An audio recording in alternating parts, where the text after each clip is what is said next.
your daily updates. Newsman Dennis Daily offers his take on the events of the day in another daily video blog. Hi, and thanks again, everybody. There's a car coming from behind you that's going to cross something on the road here in a moment. Listen. Interesting, isn't it? I'd never driven over one of those until about 20 years ago. I was in rural California doing about 70 miles an hour on an interstate, and I thought my car had broken. But it hadn't. This is called a cattle guard crossing. I don't know how many years ago people discovered that some types of animals won't walk across that, but they use them as gates out in rural parts of the country to keep animals off the roads. It's actually a crazy little device. It's hard to walk across.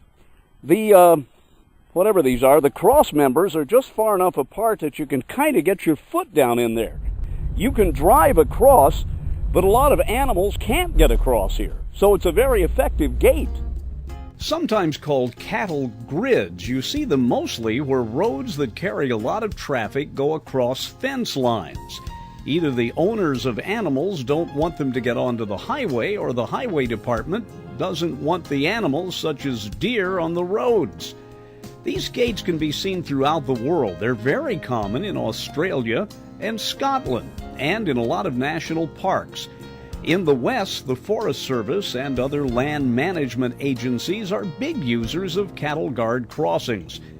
But they aren't totally effective. Sheep have been known to outsmart the gates. Some animals just jump across them. There are wider gates to keep deer from doing just that.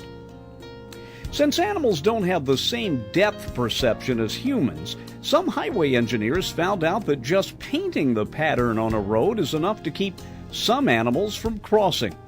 By the way, the first of these gates was patented back in 1915. Today there are national standards for the sturdiness of the gates, particularly when used on major highways. So the next time you're driving down a road, particularly in the West or out here in the middle of nowhere, and you hear a weird noise, you probably went over one of these. I'm Dennis Daily with your daily news update.